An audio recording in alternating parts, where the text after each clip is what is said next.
Hello, hi, and greetings everyone. Once again, sorry for the inconvenience today. So I've made a complaint for making the Wi-Fi better. I think it will be better by tomorrow. I think tomorrow is a reserved day, so that's why we have some more time. No need to worry about that.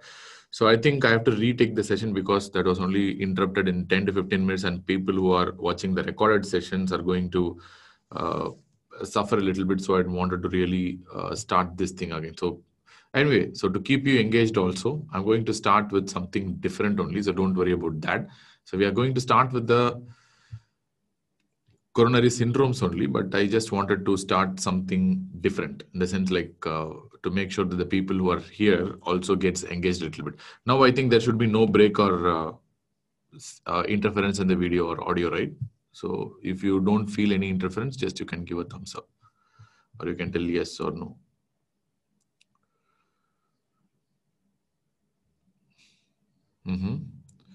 Yeah. So I think it won't be a problem from now on because it's a proper Wi-Fi now. I don't know. Anyway, somehow it's better. So let us start. Don't want to dissect about that. So as I told you already, any patient who's coming with chest pain, so can be either suffering from a stable angina or probably might be suffering from an acute coronary syndrome. Since I don't wanted to make the people feel bored about taking the small session which I did 10 minutes back again and again. So let us see how to evaluate a chest pain in the first place. So that's what I'm going to start with. So how we are going to evaluate a chest pain first.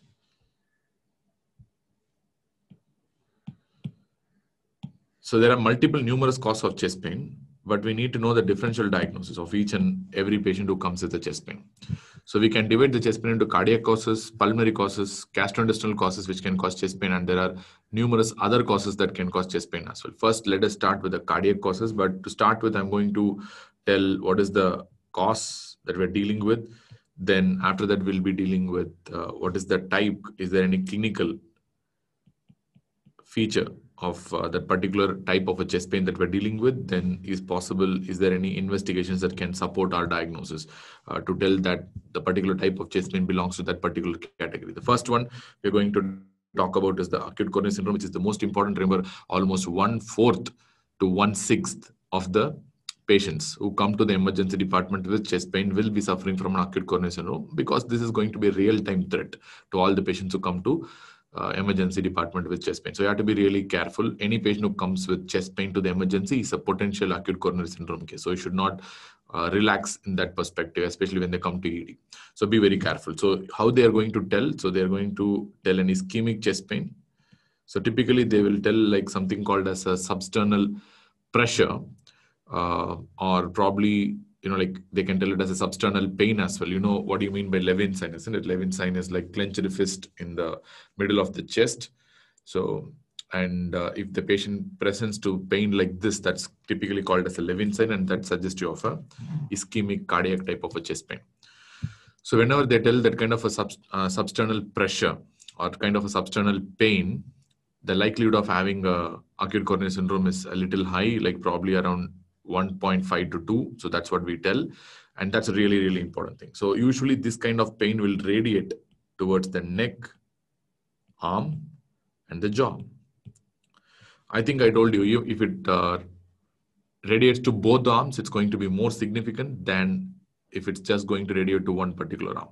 So I told you, if it radiates to left arm, it is specific. But if it radiates to both the shoulders, especially, it's even more specific. The likelihood ratio there is extremely high. So that's why the radiation is going to be really, really important in that perspective. And at the same time, you should know what are the things that will tell you it's a non-cardiac chest pain also. That we'll be discussing subsequently. But more often, this will be associated with severe sweating, diaphoresis, acute coronary syndrome related kind of a chest pain. So the likelihood of the chest pain being acute coronary syndrome is extremely high, especially when it is NTG non-responsive. For example, if the pain is not responding to NTG, as well, the patient is known CAD patient. In that perspective, the pain is not responding to nitroglycerin, that short-acting nitrates, the likelihood is even more higher. Or if the patient is having hemodynamic instability. So the patient is having pain, at the same time patient is having hemodynamic instability. If the patient is having long duration chest pain, like more than 15 to 20 minutes, So that increases the likelihood of having a acute coronary syndrome. Or if the patient is having a prior episode of a myocardial infarction, so in all these settings, your likelihood of having an acute coronary syndrome is going to be extremely high. So of course, the first investigation that you're going to do is an ECG. Can anyone tell how fast you should do electrocardiogram when a patient is coming with a chest pain, or when someone reaches out to a patient with a chest pain, a medical personnel, how fast you should do an electrocardiogram? How fast you should do an ECG? Yes. So there is something called a chest pain to ECG time. It should be done within 10 minutes. So that's a standard number that you need to know. This is called door to ECG time or chest pain to ECG time. So that is within 10 minutes. That's a very important question as well. So you should do this. The first investigation that you're going to do. And of course, the changes that you will be encountering in acute coronary syndrome is the STT changes. That's what you're going to see. Either it could be an ST elevation, hyperacute T waves, or probably even a ST depression, T wave inversion, Q wave formation. You can see a lot of stuff. And the second investigation that we generally prefer is doing a troponins. We'll be discussing more on the troponins in some time. So I'm going to have an interactive discussion on troponins in some time. So these are things that will tell you that the patient is having an acute coronary syndrome. And in short, and the second thing is the second cardiac cause is going to be the pericarditis, or as I told you multiple times, we have discussed already, that is myopericarditis. So I can write it in the same setting. So remember, isolated myocarditis may or may not cause a chest pain, but myocarditis surely will cause a chest pain. So let us see what will happen in pericarditis. Pericarditis usually produces kind of a sharp pain. They won't produce a typical ischemic pain or a substernal pain. They'll produce more of a sharp pain that will generally radiate to the trapezius. We discussed this fact already. This is a very important question that's been asked multiple times. They're going to radiate to the trapezius in general. And remember, one important thing about this pericarditis chest pain is the fact that it will increase with respiration because of the contact of the heart with the pleura and the pericardium with the pleura. So they're going to increase with respiration. So you should not confuse with the pleuritis kind of a pain. And at the same time, it's going to decrease on leaning forward portion. This is a very, very important point. I'll tell you why this is important, because it's one of the features of benign chest pain. That's why. So especially when you're leaning forward, if the pain reduces, that's suggestive of pericarditis. And clinically, if you're speaking, you might see a pericardial rub on auscultation, but this is a very difficult thing to pick up most of the times. And it's very subtle more often. So the most important things that will be considered in the exams is the increase with respiration and pain that is decreasing with leaning forward position. And of course, I'll be taking the ECG, and you will be knowing what are the ECG changes. I'll be seeing ST elevations, which are typically mentioned in the textbooks as global, but as I told you, very commonly pericardium will be affected in the inferior and the lateral zone. So very commonly you'll be seeing the pericarditis in inferior and lateral areas of the ECG as ST elevation. So usually, but when you're going for exams, you think about a global or a diffuse ST segment elevation. Along with that, we know there are going to be PR segment depression. So I can write it here, which we have seen already yesterday, PR segment depression. And at the same time, they might have something called a TP segment downsloping. That's what we refer to as something called Spodek sign. And all these changes can be a mirror image. I told you, this is a very important point as well. Mirror image findings can be seen in AVR, which means you're going to see some different and opposite changes in AVR. Clear? This is how pericarditis is going to present. Now, if it's isolated pericarditis, troponins are supposed to be extremely normal. So in pericarditis alone, troponins cannot elevate because there should be some element of cardiac damage to produce elevation of the troponins. If it's going to be a pericarditis isolated, definitely your troponins will not be elevated. So you can be very sure about that. But remember, if there is an associated myocarditis, then the picture might completely change. Suppose if there is an associated myocarditis, I'm writing in bold letters, because you are encountering a myopericarditis in that setting, you will have all these features, whatever I told you. But there are some things which can be variable. Like for example, patient may get heart failure symptoms that can be associated. So because myocarditis can produce heart failure symptoms, and the troponins can be elevated in this setting if the patient is having an associated myopericarditis, because myocarditis definitely will damage the heart and you can get a positive troponin. So you have to be a little careful. Many times it's very difficult to differentiate myocarditis from an acute coronary syndrome. Only in coronary angiogram you will be able to make out a very good difference. If the coronary angiogram is normal, then we'll think about other causes. Otherwise, whenever in doubt, always think about an acute coronary syndrome as a possibility. Then there is something called an aortic dissection. We have a separate discussion on aortic dissection, so I'm not going to discuss in detail about that. Can anyone tell what will be the pain in aortic dissection? So how the pain will be? So we describe that pain as a tearing type of a pain, and or you can tell it as a knife-like pain. So stabbing, tearing, knife-like kind of a pain. Okay, that will radiate to the back, especially to the interscapular region. So that's where they're going to radiate. And if you see this in the exam, so that radiation to the back and the tearing kind of a pain or a knife-like kind of a pain, so then you typically think about something called an aortic dissection in that setting. And additional features that you can get, and because of that, if you want to tell that this patient is having a high risk of having aortic dissection, is the fact that this asymmetric pulses, which means your pulses will be different in both arms, and asymmetric blood pressure. The blood pressure is different in both arms, especially by more than 20 millimeters of mercury is highly significant. So in that setting also, you can think about having a aortic dissection. Many times, if the chest pain is associated with the focal neurological deficit, please understand this is a very high likelihood for aortic dissection whenever chest pain is associated with focal neurological deficit, especially chest pain that is associated with a hemiparesis or some weakness or a stroke-like feature. So in that setting, there is a high possibility of being a aortic dissection in this setting. And as far as the investigation is concerned, chest X-ray can be done as a primary investigation, but not much useful if you suspect a dissection straight away. But it will show something called a widened mediastinum. That's a very important question as far as exams are concerned. And as far as the other imaging like CT, MRI is concerned, these are the best, and they can show the lumen. So you will see something called a false lumen. We'll be discussing about that in detail. So these are the keys in exam to tell, like these are the standard points in exam to tell that this patient is having something called a aortic dissection. So we are done with the 3 cardiac cause of chest pain. Then we are moving on to the respiratory cause of chest pain. So to start with the respiratory causes, we have pneumonia to begin with. So from now on, I'm going to write only PNA for pneumonia. So hereafter I write PNA, it always stands for pneumonia. You can take it for granted. So pneumonia, clinically the patient will come with fever, plus or minus chills. They will have sputum production. They will have cough.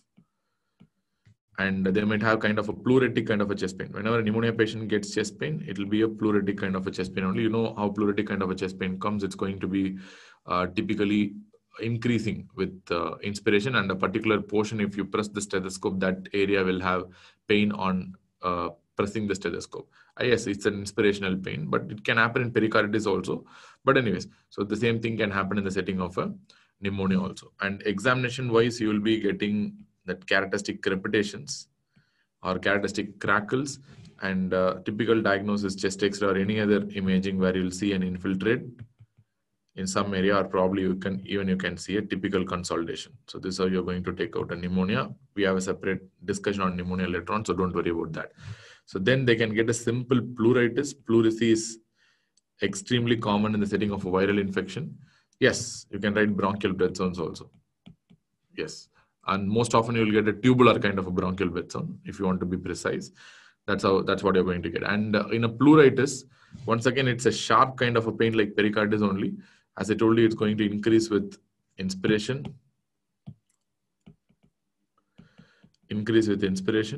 And at the same time, pleuritis kind of a pain can be associated with something called a pleural rub. But very difficult to pick up all these things unless and until you are looking exactly in the place where there is a pleuritis. So you need a very good clinical examination skills. Anyway, so this is going to be pleuritis, and you don't have any much investigation to think about pleuritis. Every investigation is going to be negative only. And you can have a pneumothorax. Pneumothorax again produces a pleuritic kind of a pain only, which will be sharp in nature. And at the same time, pneumothorax, most often it will be extremely sudden onset.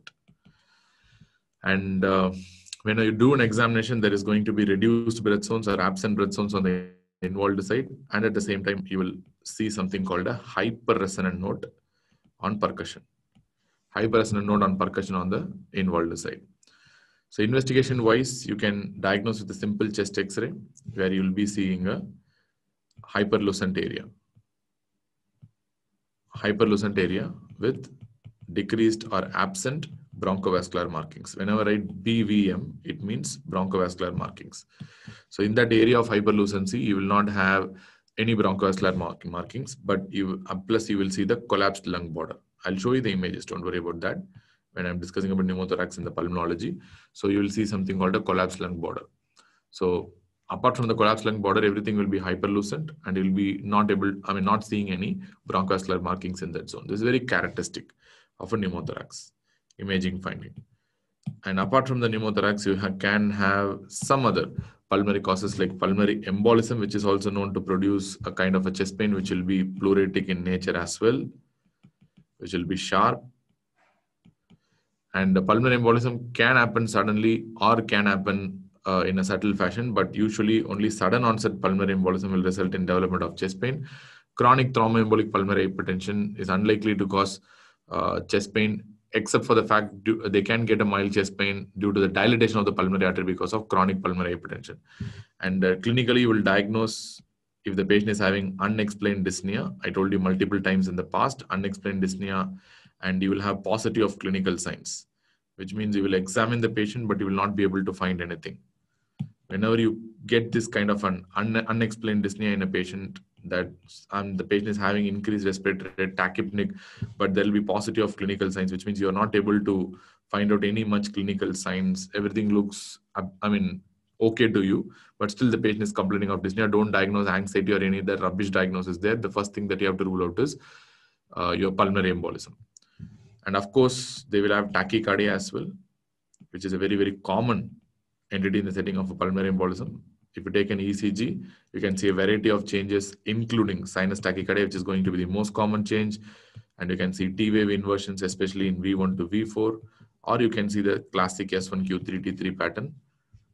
Paucity means, that's not pancity, that's paucity. Paucity of clinical signs. Paucity means,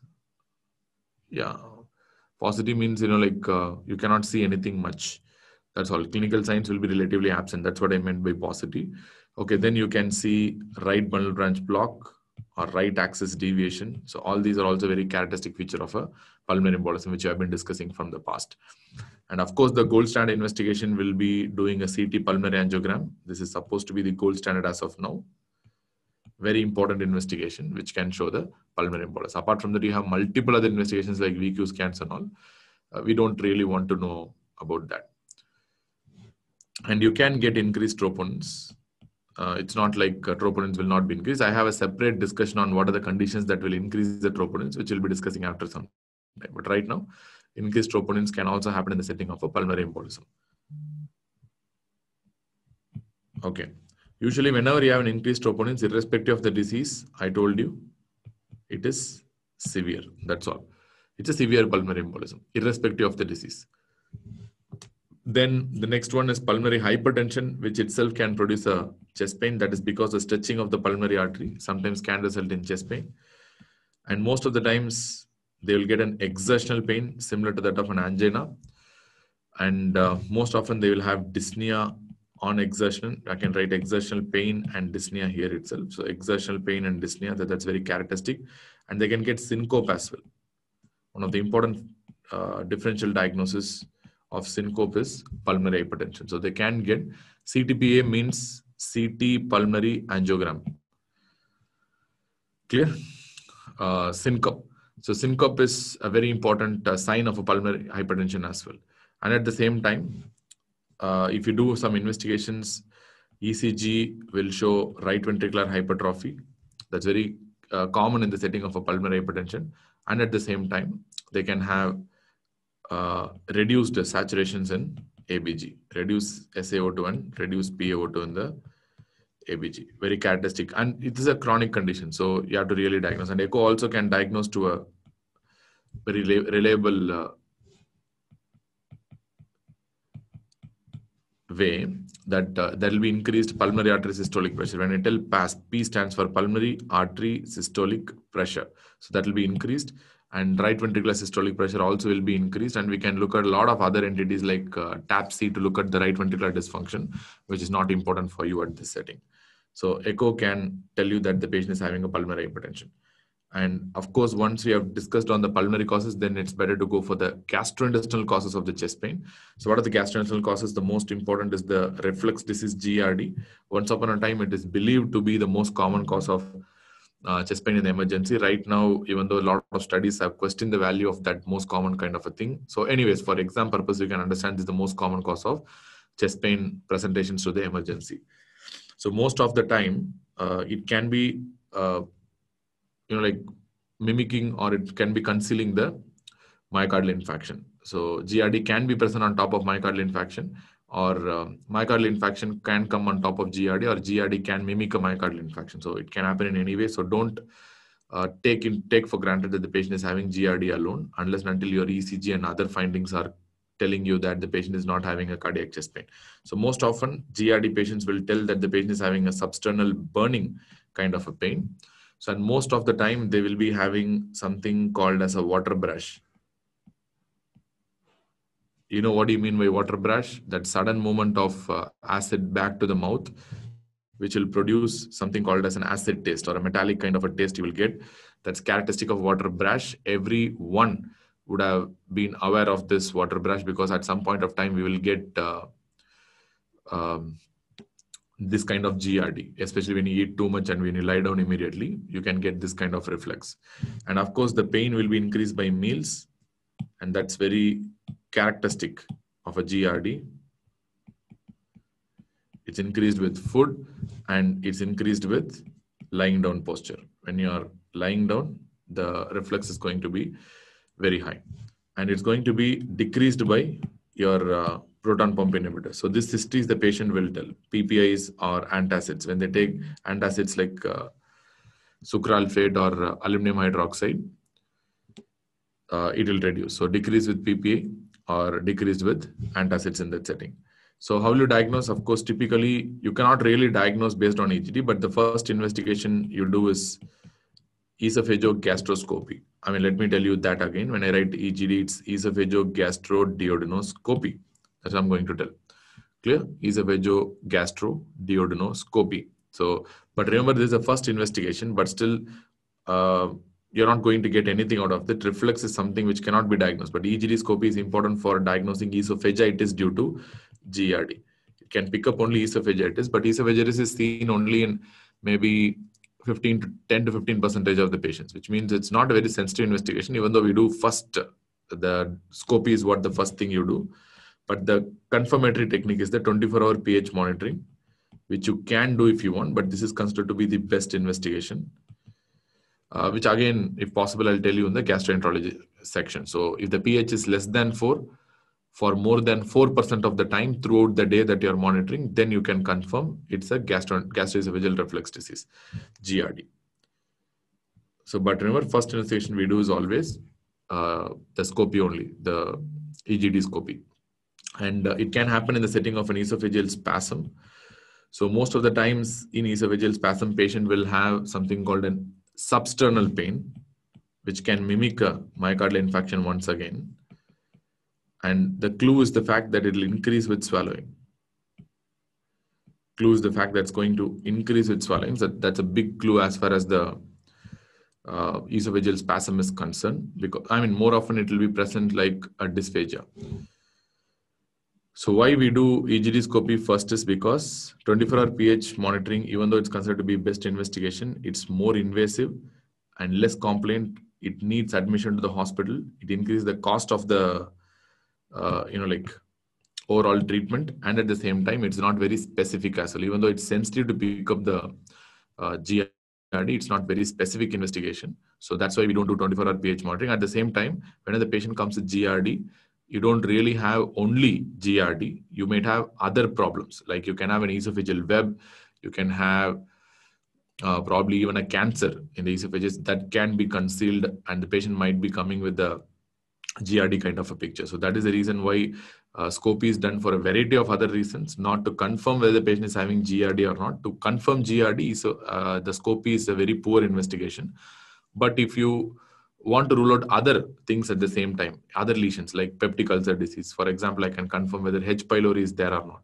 So for other reasons, we can do endoscopy. So that's a very good investigation in that setting. That's why we do EGD first to rule out structural reasons. Then you can do a 24-hour pH monitoring. For say, let us understand the patient is having some structural lesion, and how will you do a 24-hour pH? How will you put a catheter? So when you put, it might coil on the top of the structural lesion itself. So first you confirm there is no structural lesion. That's the reason why you do EGD-scopy first. And as far as esophageal spasm is concerned, it's going to increase with swelling, and of course it's going to decrease with nitroglycerin or any calcium channel blocker like verapamil or diltiazem. That's why we use NTG and CCB as a treatment for esophageal spasm. And of course, the diagnosis will be made through manometry. Manometry is the way to go. So that's where you're going to make a diagnosis. Endoscopy may or may not show changes, but manometry is the first line and the definitive investigation for diagnosing esophageal spasm.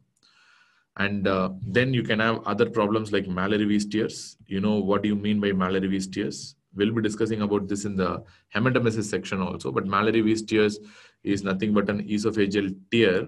But remember, this tear is always partial. It's not a complete tear. That's the most important point. It's a partial tear in the esophagus that more often presents with hematemesis rather than a chest pain. They might have a chest pain, but more often they have hematemesis. Very common in alcoholic patients. Best diagnosis is through, best diagnosis through endoscopy. You have to do an EGD-scopy. Endoscopy is the best way to diagnose this Mallory-Weiss tears. And then you have Boerhaave syndrome. I think the spelling might be wrong, but I really don't know the correct spelling. Boerhaave syndrome. And this is due to esophageal rupture, not tear. So when you tell esophageal rupture, it's a full thickness tear, full or a complete tear. All the layers of the esophagus are teared, which means this is going to cause a pneumomediastinum. And that is the reason for the chest pain, and that's where the problem is. Most of the times, clinically speaking, you can palpate this mediastinal layer. At the same time, they can produce subcutaneous emphysema. And very importantly, in exams, they'll ask something called a Hammond's mediastinal crunch, which can be heard very rarely, but that's a very important sign as far as exams are concerned. So this is the key here, which means Boerhaave syndrome is going to present more of a pneumomediastinum, whereas Mallory-Weiss tear is going to present with more of a hematemesis. So chest pain, Boerhaave, hematemesis, think about more of a Mallory-Weiss. Even, Boerhaave also can produce hematemesis, but less likely. But Mallory-Weiss causes hematemesis more compared to that of the Boerhaave syndrome. But remember, in Boerhaave syndrome, you cannot do an endoscopy because already the esophagus is ruptured. So the diagnosis will usually come from a CT scan. If you see the mediastinal air along with small edema or tear in the esophagus, then you can think about a Boerhaave syndrome in that setting.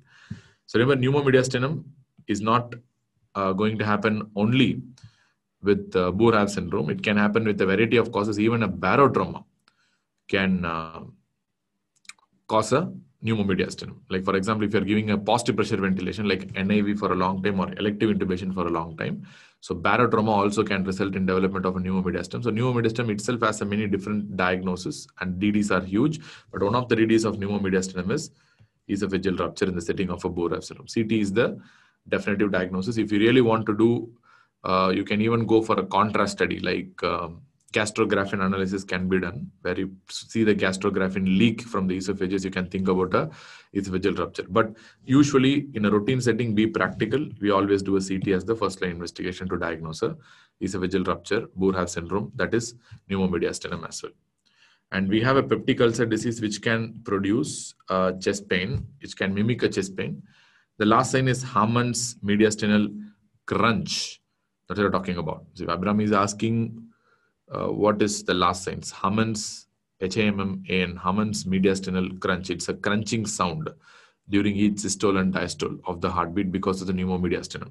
Number 13 is peptic ulcer disease. PUD always stands for peptic ulcer disease.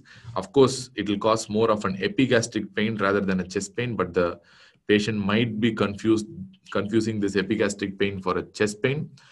And you can get a right upper quadrant pain also if it's a predominant duodenal ulcer, but very common is the epigastric pain that the patient is going to tell.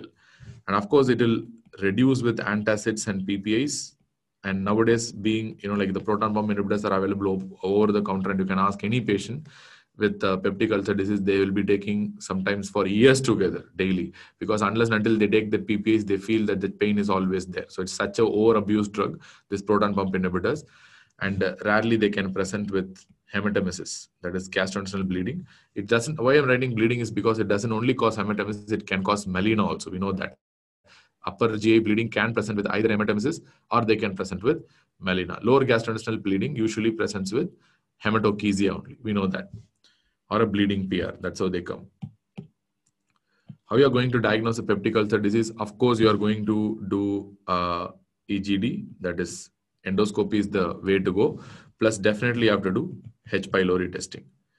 H. pylori testing, very commonly in our country and in Western countries, we do something called an RUT. Everyone knows what you mean by RUT, that is rapid urease test. So very commonly done test. This is a spot test. If a rapid urease test is positive, we start with anti-H. pylori drugs also. And we'll be discussing about anti-H. pylori drugs later on. That's rapid urease test, which is the first line test done in our country right now. It's a spot test. Remember, currently we follow something called a test and a treat strategy. In the sense, like, if your test is negative, you should not treat it. If test is positive, then only you should treat it. There is no role for empirical H. pylori treatment. That you have to have a very clear thought in your mind. And at the same time, there is one more thing here. Even though I told for GRD, you do a esophagogastroscopy. If the patient is having only GRD, will you do a H. pylori test? Yes, I will do a H. pylori test. But whether you will treat if H. pylori is positive or not, what is the answer? In a GRD, whether you will treat for H. pylori or not, in an isolated GRD.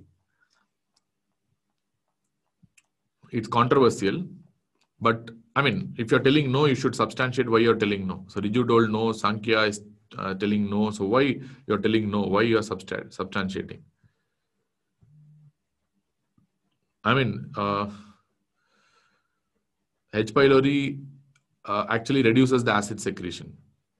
To be honest, it's not protective in the sense. It's going to cause a lot of other troubles. But for GRD alone, H. pylori may actually give a little bit of protection, like what you said, because of the atrophic gastritis they're going to cause. They're going to cause reduced acid secretion. Because of that only, like, you might get a little bit of protection. But again, it's a very controversial thing whether to treat that or not, because H. pylori over a long period, it might cause some issues. So whether to treat it or not is a question. But it's been a commonly proven thing that if you treat H. pylori in a patient with the isolated GRD, the GRD generally worsens after that. So probably that is the reason why it's currently controversial. But if you want to really know for exams, yes, you don't really want to treat it. H. pylori is considered to be protective for GRD. So you don't generally treat them. So after the peptic ulcer disease, then you have the biliary disease. Usually they produce more of a right upper quadrant pain rather than the true chest pain that's going to produce. Most often they'll be associated with nausea and vomiting that will be increased with fatty food. So when you eat a fatty food, the nausea, vomiting, pain, all these things will be increased most of the time. And of course, the diagnosis is based on ultrasound. Cholecystitis, cholelithiasis are excellently diagnosed by ultrasound. Okay. Then we have another disease, that is pancreatitis. Acute pancreatitis can be diagnosed in a variety of ways, but usually they'll produce a central abdominal pain, plus or minus epigastric pain, more than the chest pain, but very rarely it can come to the chest level also, but more importantly, it will radiate to the back. So remember, chest pain radiating to the back is mostly aortic dissection exam, and abdominal pain radiating to the back is predominantly acute pancreatitis as far as exams are concerned, which we know very clearly. And plus or minus, you can get the classic signs, which is very rarely seen, like the Gray Turner sign, Cullen sign. So, of course, every medico will know what do you mean by Gray Turner sign and what do you mean by Cullen sign. No, don't tell. And these are very rare signs that doesn't have real value in the clinical practice. Only for historical importance, we are still learning these signs. And diagnosis is made through the pancreatic enzymes amylase and lipase, even though lipase is considered to be more specific compared to the amylase. If you're doing an amylase, you have to check for the pancreatic versus the salivary amylase. In that setting, amylase can be a little specific if the pancreatic amylase is elevated. But apart from that, amylase is less specific if you do as a whole, and lipase is going to be relatively more specific. And lipase increases are considered to be pancreatitis most of the times if the patient has abdominal pain. Then, of course, the best diagnosis comes from this CECT. Initially, we do a plain CT only, but later on, around 72 hours, we do a contrast CT to assess the severity of the disease. CECT may be asked, but the first initial stage, we'll do a plain CT. Later on, at 72 hours, around we do a contrast CT that's called a Balthazar grading to look for the severity of the pancreatitis. So that's different. We'll be discussing later on. So pancreatitis. Then, of course, you have some musculoskeletal cause of chest pain or other miscellaneous cause of chest pain are there. Like, for example, you can get a costochondritis. Costochondritis. Yeah, Teat syndrome is an idiopathic costochondritis. That's what we call as Teat syndrome. If you don't have any other cause for costochondritis and if you get an idiopathic costochondritis, that's called a Teat syndrome. Remember, Teat syndrome is often associated with swelling, erythema, and local tenderness and pain. So many times in India, it's not that common, but in Western countries, especially in white population, Caucasian race, this kind of Teat syndrome is common where they come with swelling of the costochondral junction, especially the second, third costochondral junctions are most commonly involved. Second, third are most commonly involved, and they can be having swelling, tenderness on palpation, and erythema also over the costochondral junctions. And very commonly, there will be females compared to that of the males. And if it's idiopathic, then only you should call it as a Teat syndrome. If it has a cause, then fine. If it has a trauma and all these things, then it's fine. If it's idiopathic, you're going to call it as a Teat syndrome. So whatever, my spelling will be sometimes bad. Forgive me for that. But anyways, I just want to tell you what are the points that are important. If idiopathic, that is what we call it as something called a Teat syndrome. Usually it's very simple to understand because you get a clear-cut swelling that has a swelling, tenderness, and erythema in the local area. So of course, you're not going to think about a cardiac chest pain in that perspective, and it can be reproduced on palpation. You can do MRIs to find out, but usually it is not necessary. It's a clinical diagnosis. If you really want to confirm where the exact problem is, then in that setting, you can probably prefer an MRI, but it's not really needed. And many times herpes zoster can come as a chest pain. I didn't really believe unless and until I entered into clinical practice because I thought how herpes zoster can be missed. I've seen a lot of times where patients tell some kind of a chest pain over here and here, especially elderly patients like 70, 80 plus who are having a little bit of dementia and where the caretaker is also not able to examine the patient properly. Once I remove the t-shirt and see, or remove the shirt and see, I can see a clear cut of a dermatomal involvement in the thorax with regards to the zoster. So zoster is sometimes a hidden cause of chest pain. Yes, we are talking about shingles. That is zoster, varicella zoster or herpes zoster, you can call it any way.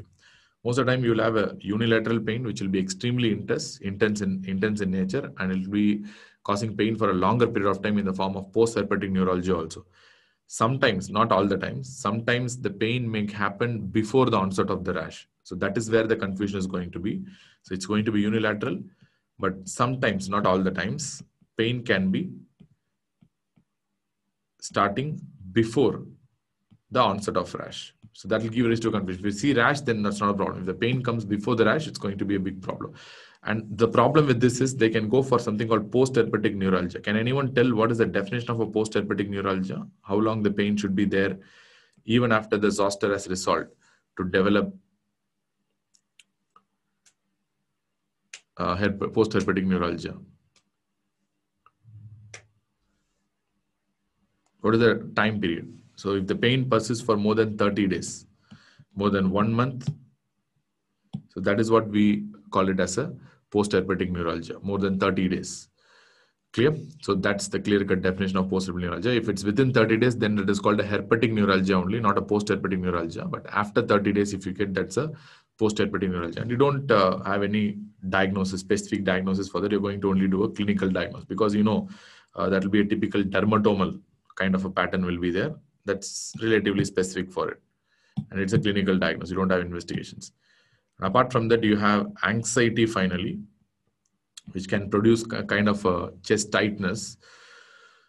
So, I mean, especially when the patient is getting a panic attack kind of a thing. So they produce kind of a tightness in the chest. They can produce a kind of a dyspnea sensation. It's not real dyspnea. they get some kind of a dyspnea sensation. And most of the times this will be associated with other somatic symptoms. Like they will be telling GI symptoms. I mean, you would have studied in psychiatry. How will you find out a somatoform disorder? You can get a GI symptom, you can get a respiratory symptom, you can get a cardiac symptom, you can get a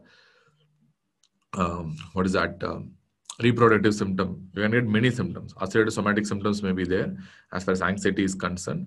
Panic attack is different. Panic attack is something that happens when the patient is going to get scared, or they're going to fear in an environment which has no apparent danger. So I'm sitting here, I don't see any danger here. Suddenly, if I get palpitations, dyspnea, and I'm feeling there is a sense of danger in a situation and environment where there's no apparent danger, that's what we're going to call it as a panic attack. So that's a little different. Both can produce kind of a chest pain. So I'm commonly putting it under anxiety. And there is no much investigation. It's only clinical completely, even though we have to rule out other causes like thyrotoxicosis and all. That's a completely different list that you have to rule out. But still, that's anxiety, which can cause a kind of a chest pain. So we know that we have multiple differential diagnoses for chest pain, which we have been discussing for the last half an hour. So right from the acute coronary syndrome to your pulmonary causes, to your gastrointestinal causes, to your cardiac and non-pulmonary gastrointestinal causes like musculoskeletal causes. All these things we have discussed. So how will you approach a chest pain? So that's the next question. If the patient is coming with a chest pain, what are you going to do? So patient came with a chest pain and came to the emergency department. How will you diagnose? Abhirami is asking how to diagnose chest pain if it occurs before the rash.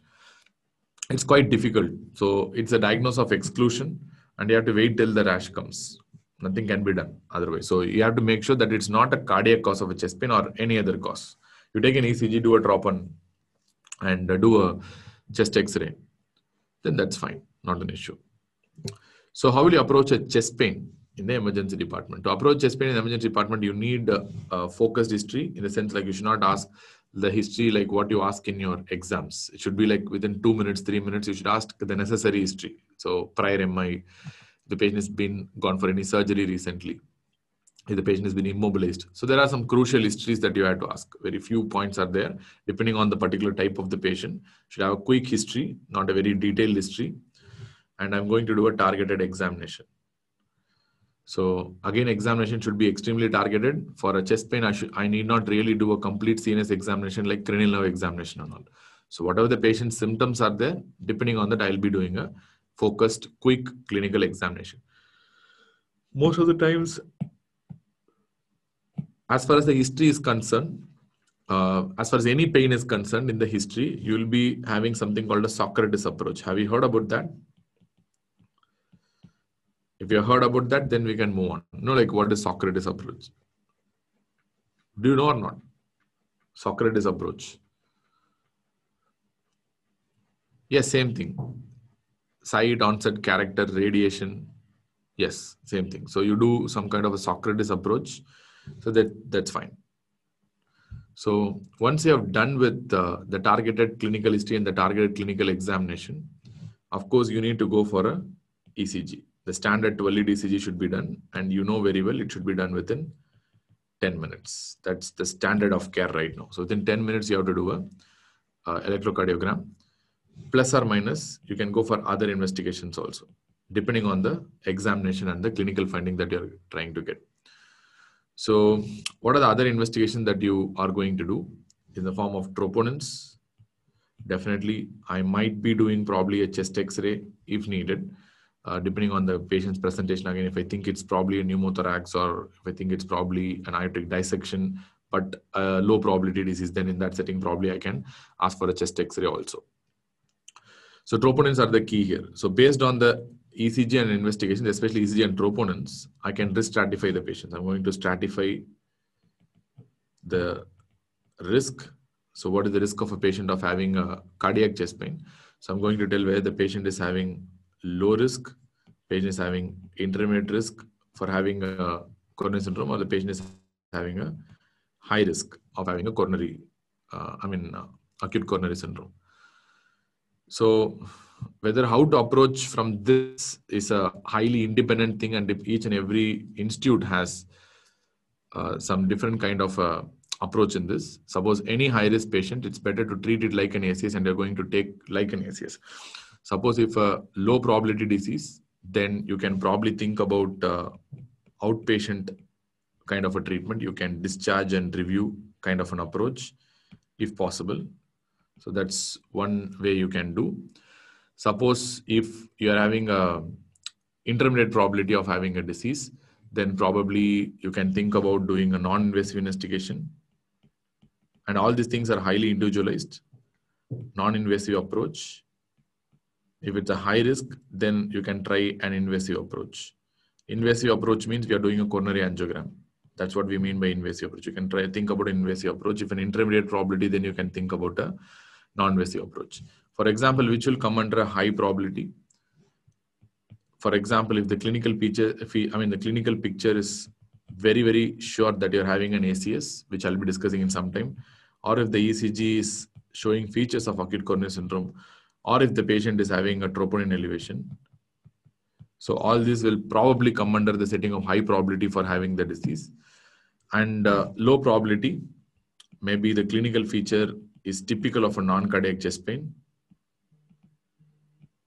And if the troponins are negative and the ECG is completely normal. So in this setting, you can think about a low probability of the disease. So in that setting, you can even think of outpatient related management. You can discharge the patient and review back if needed. Intermediate probability means somewhere in between. Like you might have pain that may tell you an ACS, but still patient is having a normal ECG or a troponin is negative, or you might have isolated troponin elevation, but patient is having a kind of a non-cardiac chest pain, or chest pain that is not correlating with your acute coronary syndrome. So, or ECG is showing some problem, but troponin is negative. So this kind of confusing approach, you can think about doing a non-invasive approach, but again, it depends. So on how you're going to really go about that. So this is how you're going to approach a chest pain in the emergency department. So now once you approach the chest pain in the emergency department, you're going to characterize the chest pain. So as I told you, whenever the patient is having chest pain, it could be a chronic chest pain or acute coronary syndrome. Chronic chest pain can be a chronic stable angina, which we discussed some time back, but I'm going to discuss once again. It could be a chronic stable angina, or it could be other variants of angina. So that's called a variant angina. So if it's an acute coronary syndrome, as I told you before, it can be ST elevation myocardial infarction, that is always referred to as ST-ACS, or it could be a end-STEMI unstable angina complex, which is commonly referred to as NST-ACS.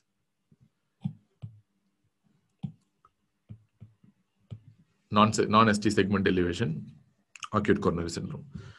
Chronic stable angina, as I told you multiple times in the past, it's going to have a fixed plaque, and a stable plaque. So the pain, the troponins, the ECG, everything will be stable. It will not show any changes. I mean, even if they show changes, they will be same. They'll not be having any dynamic changes. That's the key here.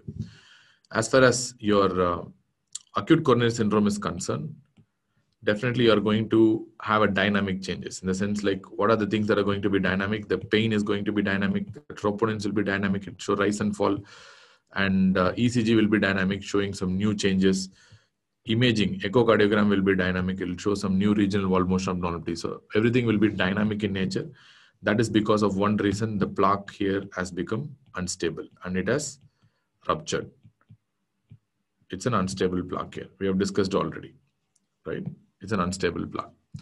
As far as the differences between STEMI and NSTEMI is concerned, as I told you multiple times, once again in the past, let me discuss for one final time. It's going to be a single vessel disease, 100% occlusion, which means a full occlusion, and it's going to be presenting in a very acute fashion. And because of the acute presentation, they are not going to have much collaterals, and all these things will give rise to a point where you're going to have a focal and a transmural infarction. A full thickness infarction. If you draw the heart, you can clearly see that this patient is going to have a focal and a transmural infarction. And this transmural infarction is the reason why you get the typical ECG change. That's going to produce the ST elevation due to the nature of the injury current, which you have discussed already. And this ST elevation can progress to produce Q waves, and that's why this MI is also referred to as Q wave MI. Most commonly, they'll progress to produce the Q wave because of the full thickness infarct they get. As far as the NSTACS is concerned, we know it's a multi-vessel disease with not complete occlusion, but a subtotal occlusion. It will not have a total occlusion at any cost. And this may present in a very subacute, even in a chronic way. And because it's having time to produce the collaterals coming in subacute fashion, it can have a little bit of more collaterals. Because of that, all these features, they are going to have a multifocal because of multivessel disease.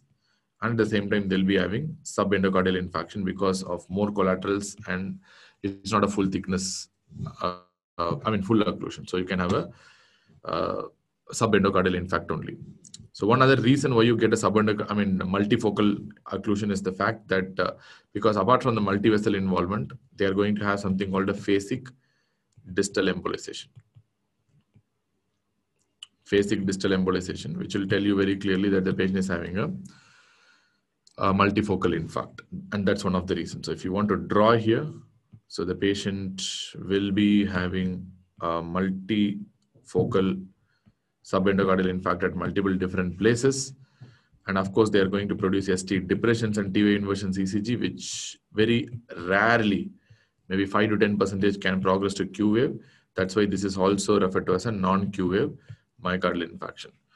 But very rarely they can progress to a Q wave. So that's why it's called a non-Q myocardial infarction. Be very clear about that. Don't write anything wrongly there.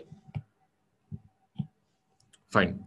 So apart from that, if you take the troponin elevation is going to be maximum in the setting of STACS, whereas it's going to be either minimally increased or normal in the setting of a NSTACS.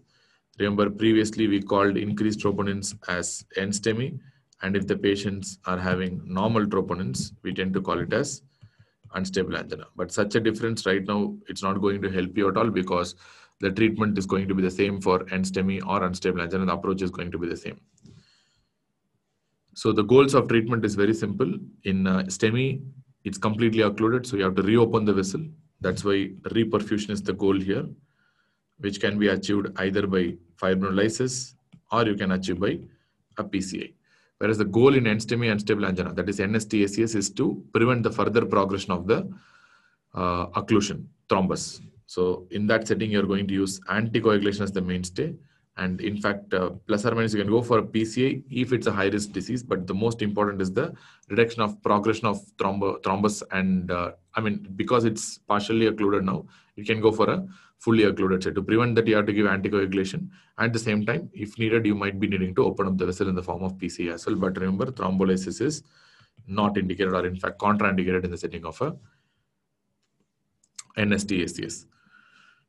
And at the same time, the clot will be more of a fibrin clot, which I told you previously. It's supposed to be a little red. It's called as a red clot. It's not every clot will be red only. So it's called as a red clot because of more fibrin. And here it's going to be more of a white clot because it consists of more of a platelets. And that is also the reason why thrombolysis is very effective in breaking down this fibrin.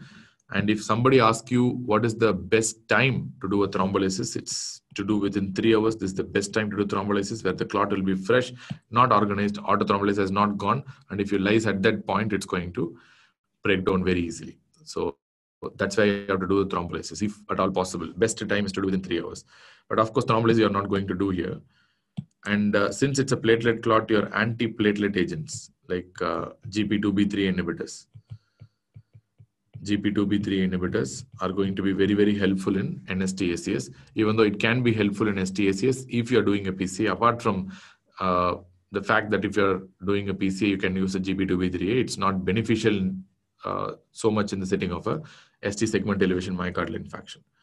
So the goal here is very simple. It's reperfusion, open up the completely occluded vessel, and goal in the setting of NSTACS is to anticoagulate and prevent the progression of the thrombus. Ashwin is asking, what is PCA? Can anyone expand what is PCA for Ashwin? Ashwin, which year you are in?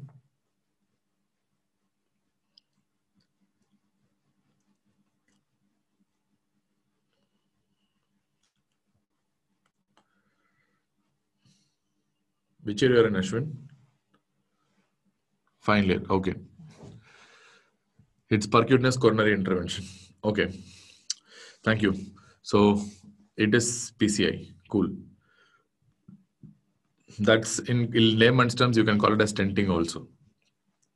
Fine. I think that must be enough. So we have discussed about the chest pain and STEMI and NSTEMI and difference between STACS and NSTACS also. The variants, the most important variants is the Prinzmetal angina. I think if I'm sure, I've discussed about the Prinzmetal angina to a large extent in the ST elevation area itself. There itself, I have given the differential diagnosis where I have told about the Prinzmetal angina in detail. So as far as the chronic stable angina is concerned, if you take the pain in the setting of a chronic stable angina, it's going to be fixed. What I mean by fixed, so I can draw the graph like this. So which means whenever they get an exertion that is beyond the threshold that the patient used to get. So at every time they get, they do an exertion that is beyond their particular pain threshold, they used to get a pain. And you can see it is absolutely fixed amount of pain, which means there is no increase or decrease in the pain. At every time they get pain in association with exertion, and the amount of pain they get is also very fixed. There is no much change in the intensity of the pain as well. So that is the definition of a angina. In fact, they will get chest pain. Usually that, it will be an ischemic chest pain only. I can write it's an ischemic chest pain. That will generally last for less than 10 minutes. It will not be lasting for more than 10 minutes. And of course, they will be increased with exertional activity and reduced with rest or nitrates. This is really, really important.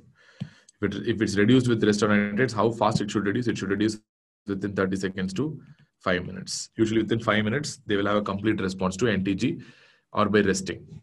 So if something violates this principle, then you are going to have a problem. So if all 3 out of 3 are there, then it's called as a typical angina. If only 2 out of 3 are there, we are going to call it as an atypical angina or an atypical chest pain. If only 1 out of 3 is there, it's called a non-cardiac chest pain.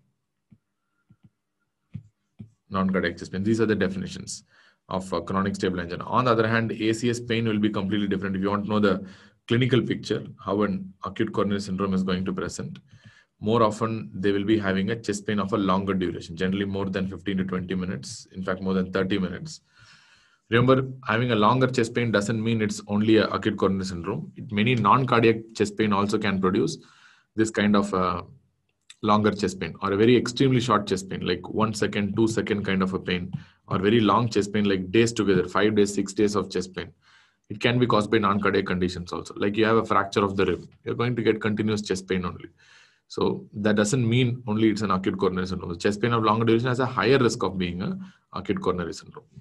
So ACS, chest pain more than 15-20 seconds, or the patient may have some kind of a rest pain. That's really, really important. And one of the important features of an acute coronary syndrome. It could be any acute coronary syndrome, because a chronic stable angina pain will always happen with exertion only most of the times. If the patient is having a rest pain, then that really indicates, like a very serious disease, to be honest. Or if the patient is having a new onset chest pain, that could be a probable ACS. New onset means within the last, like 1 week, or maybe in the last 1 month, maybe in the last 48 hours, maybe in the last 24 hours, maybe in the last 1 hour. So that's what we refer to as a new onset chest pain. But on the other hand, chronic stable angina should not be diagnosed unless until the pain is persistent for more than 2 months. So only in that setting, you will be calling it as a chronic stable angina.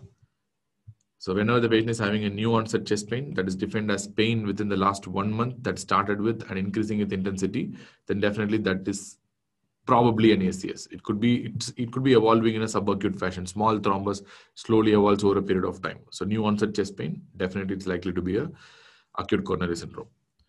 Or you have this dynamic kind of a pain. So we call that dynamic kind of a pain is like a crescendo sort of a pain. So what do you mean by crescendo sort of a pain? The pain increases with each and every subsequent attack, and the frequency will be more and more over a period of time. So here you can see the pain is increasing continuously over a period of time. You take the time in the x-axis and the pain scale on the y-axis. The pain is increasing over a period of time, and sometimes it can be associated with exertion. But most of the times, less than the threshold exertion itself will cause a pain in the setting of a acute coronary syndrome or an unstable angina. And sometimes conditions, for example, in the second category, I showed you like the patient has got a pain without exertion also. This is an example of a rest pain.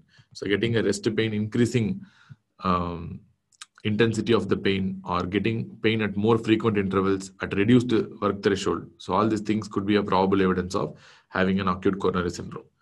So the moment you call it as an acute coronary syndrome, you should not think the patient will have only 2 hours or 3 hours of chest pain, which is a very, very common mistake that everyone does, thinking that only 2 hours, 3 hours, because the word acute is the most confounding factor here, thinking that the chest pain will be there for 1-2 hours only. No, not like that. It can have for few weeks also, which means the MI is slowly evolving over a period of time. So you have to be really careful. That's why you have multiple different diagnostic ECGs like Wellen syndrome and all. Wellen syndrome is a critical ischemia. I didn't tell you it's an MI.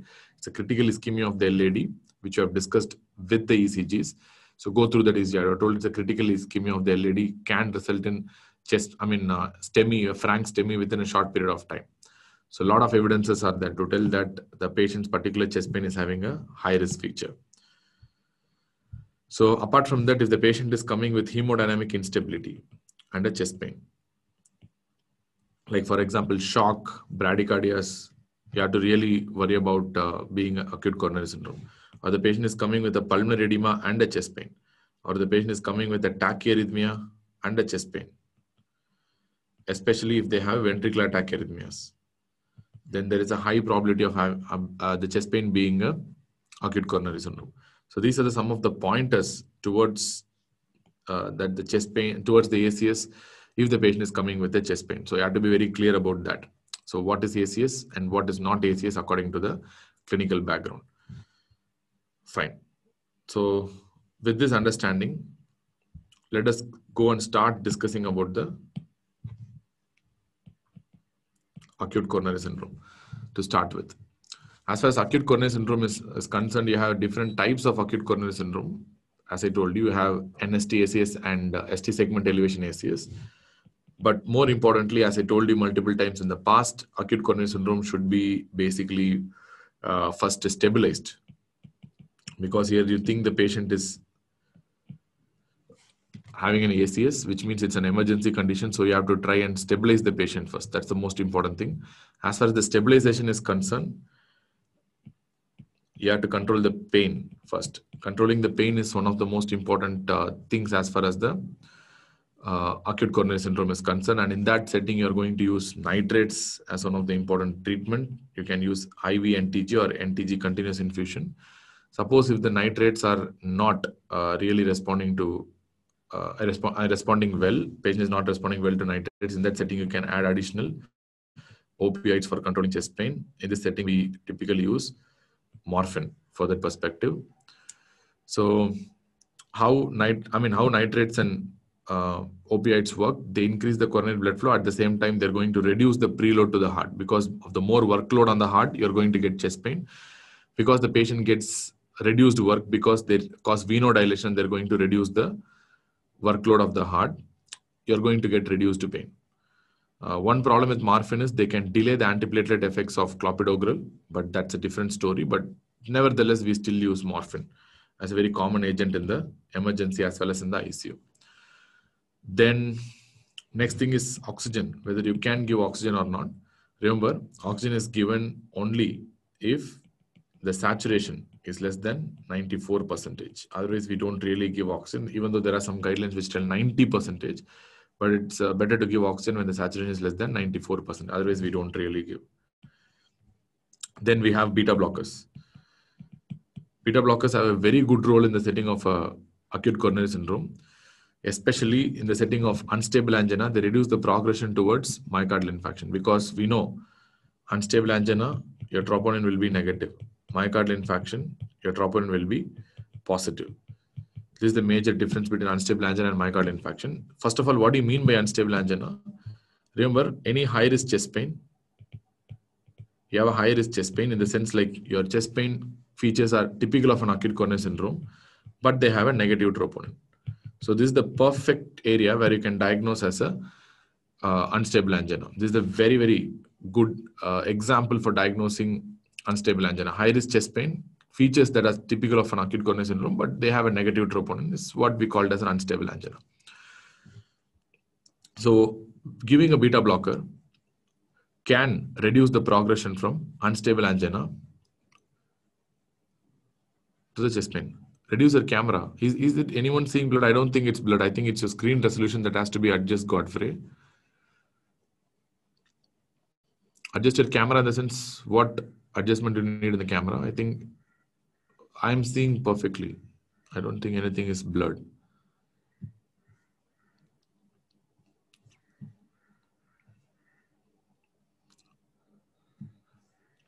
Okay, thank you. And I think Godfrey has to adjust his like resolution on the internet speed only. So I think here it's fine. I'm having a full Wi-Fi now. So I don't think that must be a problem. Okay, so we're going to start with beta blockers. Beta blockers are going to reduce the conversion of unstable angina to frank myocardial infarction. So which means you can tell in any ways. So they can reduce the ischemia overall. How they reduce the ischemia is by reducing the workload on the heart because they're negative inotropic agents. They reduce the myocardial oxygen consumption, myocardial oxygen demand. And they also reduce the conversion of unstable angina to myocardial infarction. And even if the patient is having a myocardial infarction, they reduce the size of the infarct to a great extent. Clear? Even if you start in the myocardial infarction, they reduce the size of the infarct. At the same time, if you start in the STEMI, they reduce the risk of ventricular tachyarrhythmias, because one of the important reasons for death in STEMI is ventricular tachyarrhythmias, like ventricular tachycardia and ventricular fibrillation. So they reduce the risk of development of ventricular tachyarrhythmias. Even though only problem is they slightly have increased risk of developing cardiogenic shock and pulmonary edema being negative inotropic agents. So there is a huge controversy with regards to whether to be used in an ACS or not. But current idea is to use beta blockers in the setting of ACS, provided you have hemodynamic stability. If you don't have any contraindications for its use, then not a problem. The standard drug that we use is metoprolol. That's the standard drug that we use most of the times, where we give 25 to 50 milligram of metoprolol, 6th hourly to 8th hourly. Beta blockers, second point, Indra is asking. They're going to reduce the conversion of unstable angina to a frank myocardial infarction. Which means, simple. We can give amiodarone right for ventricular tachycardia. See, I'm telling, they are reducing the risk of development of ventricular tachyarrhythmias. If they develop ventricular tachyarrhythmias, then fine. I'm talking about reducing the risk of development of ventricular tachyarrhythmias. Why you want to give amiodarone for that? And such a toxic drug. If beta blockers are very helpful.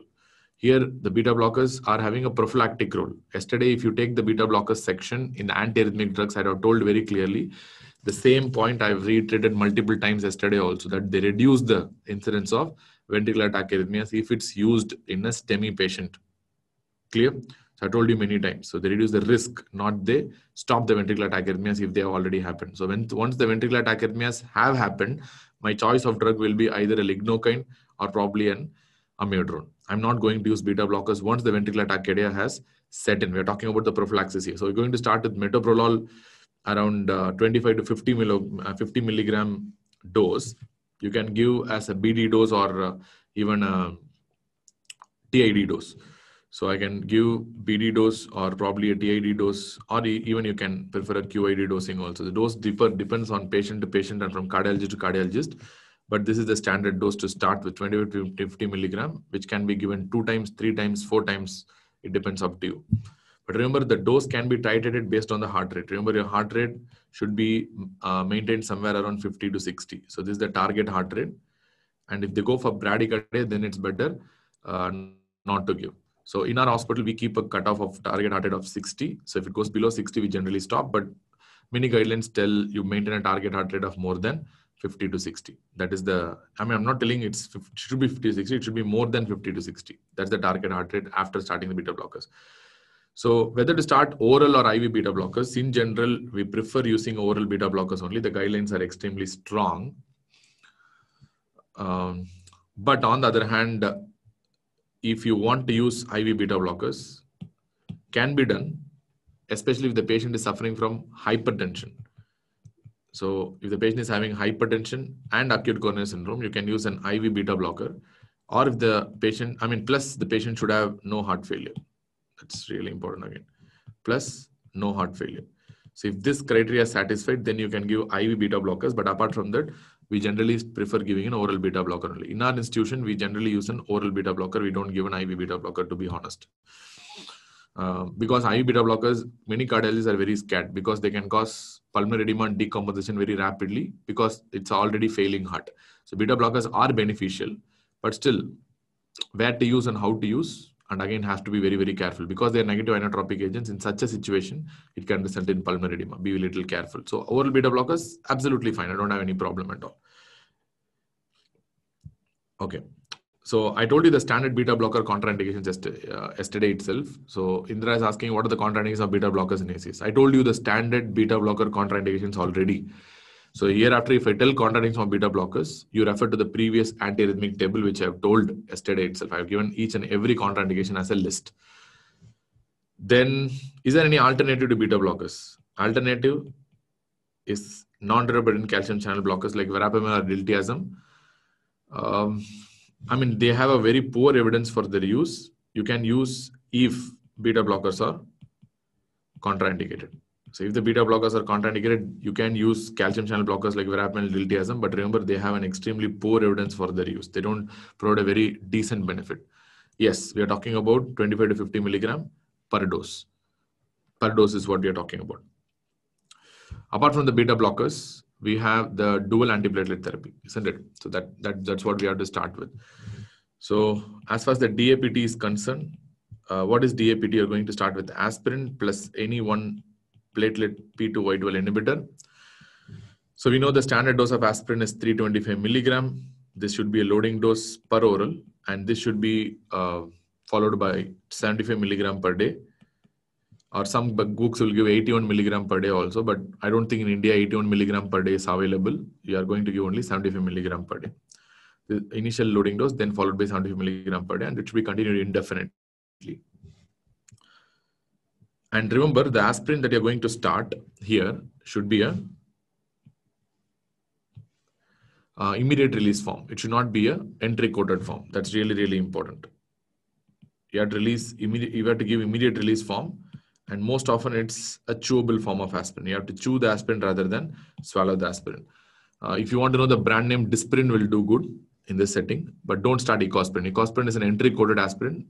It is given for a longer run. So remember, after starting the 75 milligram per day that you are giving, can be a entry-coated aspirin, doesn't matter. But the 325 milligram per day that you are giving should be a immediate release aspirin only. Because in ACS, you wanted this to work immediately to prevent the further progression of the thrombus and further embolization. So that's really, really important. So you give an immediate release aspirin. Don't give Ecospirin in that setting. And as far as the platelet P2 Y12 inhibitor is concerned, you have multiple different drugs. You have clopidogrel, you have prasugrel, or you can give, yes, this is single dose. Loading means always single dose only. Prasugrel and ticagrelor. 3 drugs are there. And even 4th drug, cangrelor, is also there, not a problem. But as far as the clopidogrel is concerned, I'm going to initially give a dose of approximately 300 to 600 milligram. But in India, we follow a standard dose of 300 milligram because the Indian patients are known to metabolize a little slowly, and at the same time, they have some polymorphism cytochrome enzymes. So the risk of bleeding might be a little high in these patients. So we use a dose of around 300 milligram to be a little careful. Then this will be followed by 75 milligram per day dose. This is a standard dose of clopidogrel. As far as prasugrel is concerned, so usual dose of prasugrel is 60 milligram loading dose. This will be followed by 10 milligram per day. That's the standard dose of prasugrel. Then as far as ticagrelor is concerned, we are going to give 180 milligram of loading dose, and this will be followed by 90 milligram 2 times a day as a standard dose. So remember, you are going to give any one of the P2Y12 inhibitors. You're not going to give 2 or 3. You're going to give only one of the P2Y12 inhibitors which I have discussed, and the current choice is towards ticagrelor because clopidogrel has some unreliable action. That's why current choice is always going towards ticagrelor only, where you give 180 milligram, then followed by 90 milligram 2 times a day. Prasugrel has some unique contraindications that we have to know, which I've told some time back. Weight less than 60 kilogram. You can give 5 milligram prasugrel in that setting, but still it's better to avoid prasugrel as a whole.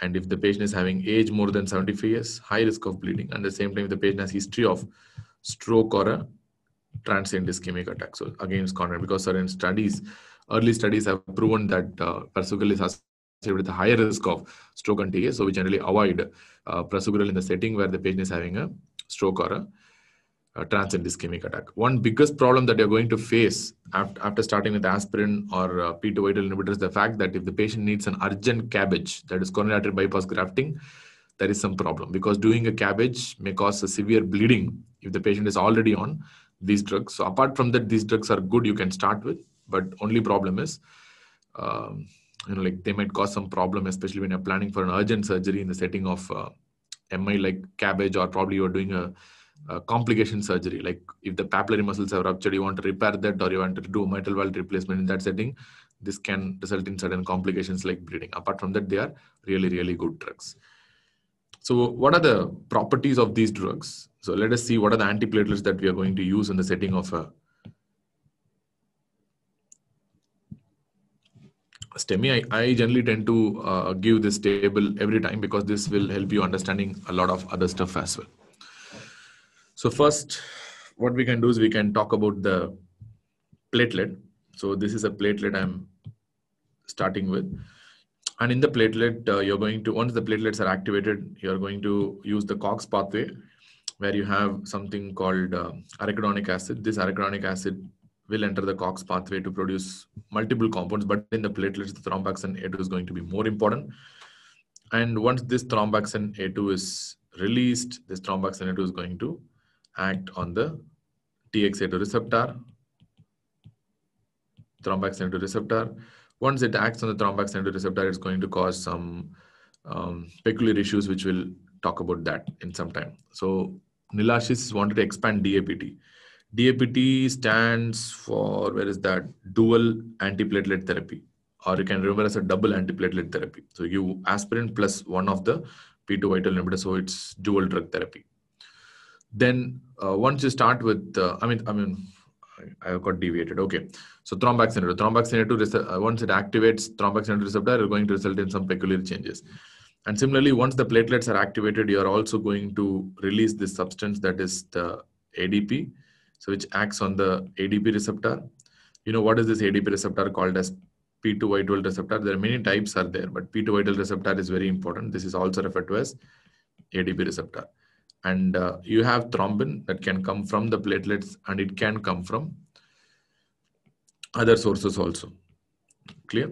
So thrombin can work on something called PAR receptors, that is protease activated receptors.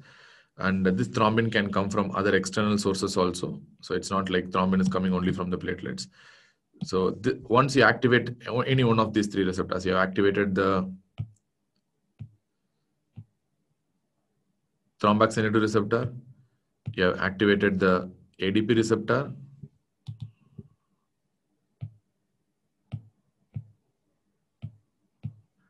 you have activated the ADP receptor, or you have activated the PAR receptor. Whatever may be the fact, activation of all these three receptors is going to give rise to a standard signal that they're going to stimulate something called a GP2B3A receptor. So that will result in unwinding and activation of the GP2B3 receptor, which is going to result in cross-linking of the fibrin.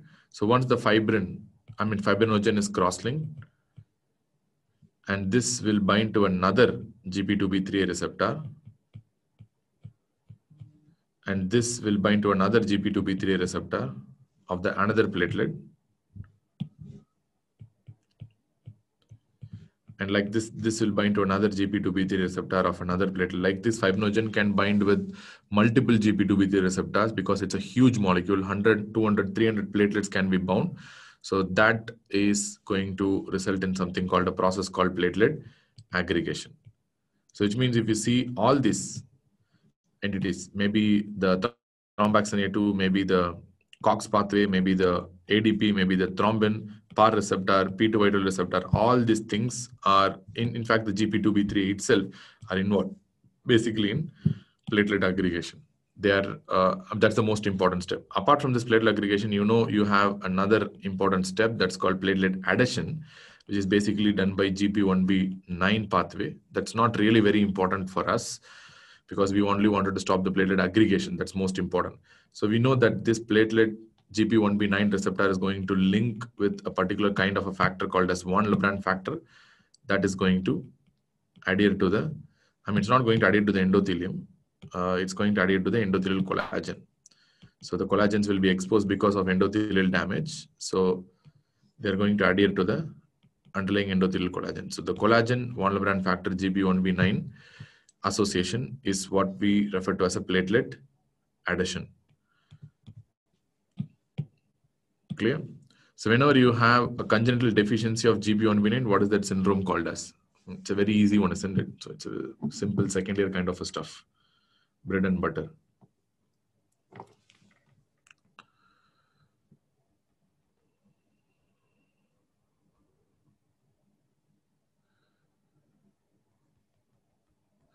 Yes, that's called as a Bernard-Solier syndrome. Bernard-Solier syndrome. So, or you can get problems of platelet adhesion with von Willebrand disease also. So von Willebrand disease can also produce problems of platelet adhesion, but problems of aggregation can happen due to deficiencies of GP2B3. So the deficiency of GP2B3 is what we refer to as something called a Glanzmann's thrombasthenia. We know that. And on the other hand, there are some multiple drugs that can work. For example, there are COX inhibitors like aspirin. Aspirin works by blocking the COX in the thromboxanate. Remember, the action of aspirin is irreversible, which means throughout the life of that particular platelet, the COX will be blocked. At the same time, aspirin doesn't only block the COX, aspirin can also reduce the platelet degranulation. They can also reduce the platelet degranulation. For that reason, also aspirin is being given. Clear? Aspirin is a non-selective COX blocker. So it will block both COX1 and COX2. You have selective COX2 inhibitors, that is different. But in the platelets, COX1 is more important. So you can consider to be COX1 here. But inflammatory is different, that is COX2. We're not going to discuss about that right now. Okay. Anyways, and there are a lot of drugs that can block the thrombin receptors also. These are called as PAR receptor inhibitors.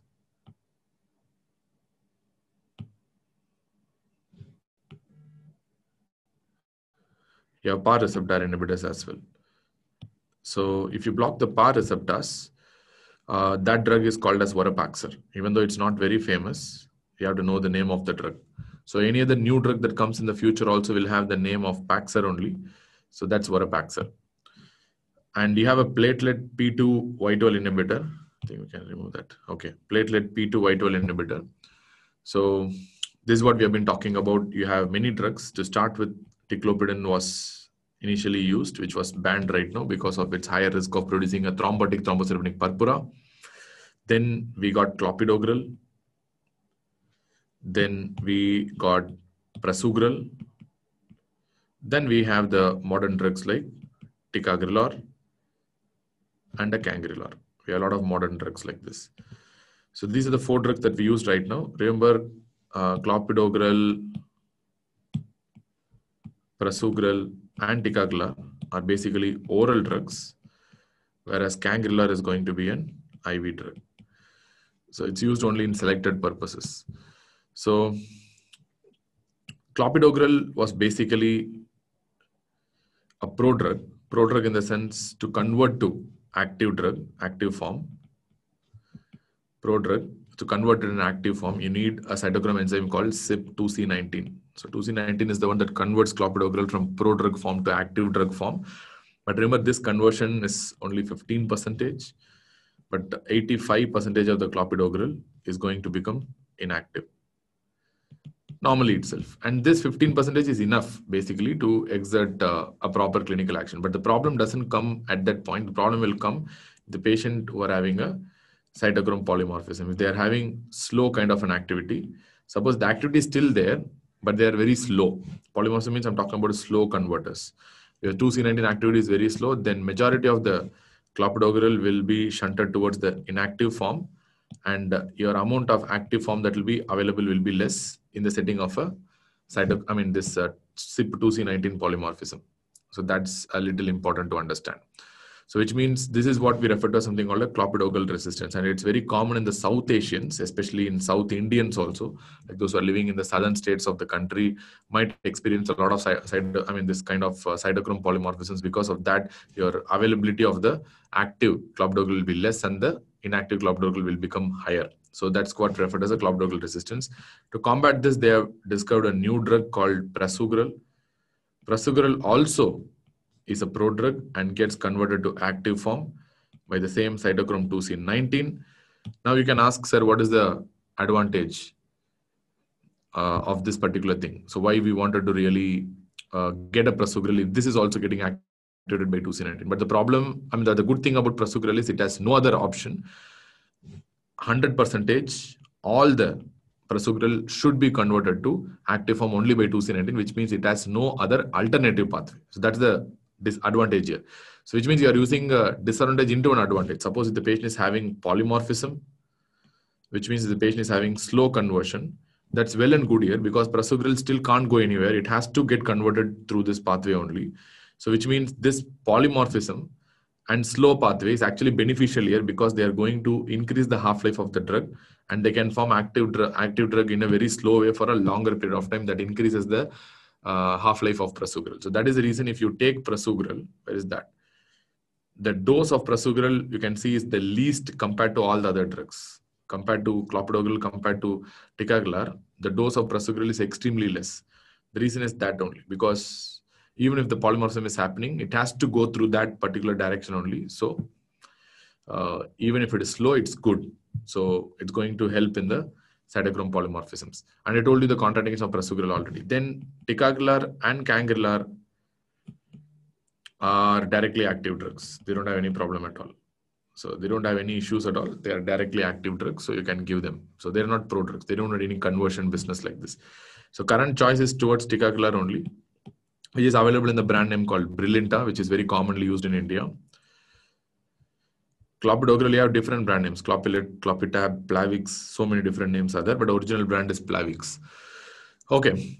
As far as the early part of the triage is concerned, we have used it. Then there are other things that you can do. For example, you can use statins. Whether to give statins at the onset of ACS during the DAPT itself, or whether to give a little late, early, is highly controversial. But what they're suggesting is to give statins as early as possible, which means there's no fixed time like DAPT that you should give at this point. But statins can be given any time, a little later also, no problem. But they're trying to give as early as possible. And of course, because ACS is a ASCVD, you have to use something called a high intensity statin. I'll discuss about this in detail later on, but let me tell you what is high intensity. In India, you use either a atorvastatin at a dose of 40 to 80 milligram. The higher is better. And you're going to use rosuvastatin at a dose of 20 to 40 milligram. The higher is better again. So if you use the higher dose, that gives the best response. As far as statins is concerned, you try to increase the dose. Don't try to decrease the dose. If you take any other drug like insulin and all, you try to reduce the dose as much as possible. So what is the best dose for the patient? But statins, as far as the patient is tolerating, give the maximum dose as possible. Giving more dose is always beneficial as far as statins are concerned. So plus or minus, you can add ezetimibe if there are some certain indications. That's plus or minus only. But statins is mandatory in any acute coronary syndrome, or in fact any atherosclerotic cardiovascular disease. But ezetimibe is optional. You can use if you want, but they have proven some good mortality benefit and improved survival with ezetimibe if you are going to add statins. High intensity statin only single dose, or for how many days? Not a single dose. You have to continue forever. Once the patient gets an ASCVD, high intensity statins are forever. How much ever dose they are tolerating. Suppose I am able to tolerate 80 milligram of atorvastatin, I will continue with 80 milligram of atorvastatin even for entire life. Statins are always beneficial. Take my word. If there is one drug that you can give for lifelong, irrespective of the disease also, it's statin only. It's going to be unequivocally beneficial. except for the fact if you consider that some side effects are there with statins. But even though that is not very important compared to the benefit it's going to provide, statins are always beneficial. And next is ACE inhibitors or angiotensin receptor blockers. Usually, we start if the patient is in heart failure, but you can start in all patients. Better to start in all patients. Better. All patients starting is better, but especially if the patient is having heart failure. If the patient is having heart failure defined as EF less than 40%. In this setting, it's much better to start with your ACE inhibitors or ARBs. And statins have multiple advantages. I didn't tell actually. Statins have multiple different advantages. Like for example, statins are highly beneficial if you're using a coronary angiogram, because statins can partly reduce the risk of contrast-induced nephropathy also, because when you use a contrast in the setting of coronary angiogram, can reduce the risk of contrast-induced nephropathy, and at the same time it can reduce future ischemic events, and at the same time it can reduce something called a peri-PCA myocardial infarction, because there is something called a post-PCA or a peri-PCA MI, which can happen after a PCA. So statins are known to reduce that also. Statins have multi-dimensional benefit. So not only for reducing the future ASCVD we are giving, it can also reduce the procedure-related myocardial infarctions. It can reduce the contrast-induced nephropathy risk, and it can reduce further future ischemia, which I've told you multiple times. Statins are unequivocally beneficial in ASCVD patients. The ACE inhibitors or ARBs can be started if everything, I mean, for all patients you can start, which is better. Usually we start around 24 to 48 hours. Once the hemodynamics are stable, once the renal function becomes stable, we start with ACE inhibitors and ARBs, but not immediately needed. But you can start once the patient is okay and stable for the next 24 hours. Very strong indication if the patient is having heart failure and EF less than 40%, or if the patient is having diabetic kidney disease. Definitely strong indication. DKD, especially diabetic nephropathy, one of the important things. GP2B3 inhibitors are also used in procedure-related myocardial infarction. No, procedure-related myocardial infarction will be treated in the same way as a myocardial infarction. GP2B3 inhibitors are used to reduce the procedure-related events, which means GP2B3 inhibitors are more of a prophylaxis kind of a situation, where you wanted to prevent the risk of procedure-related myocardial infarction. So that is what they're going to do with ACE inhibitors and angiotensin receptor blockers. Okay, so you have a lot of entities that you can use as a triage. Okay, so now once you have finished the early assessment and management, then it's better to go for that, how to treat a end-STEMI unstable angina complex, that is called NST acute coronary syndrome, end-STEMI unstable angina. So before that, I'll just come back in 2 minutes to check everything is well or not. Just 2 minutes. So we are going to start in a couple of minutes.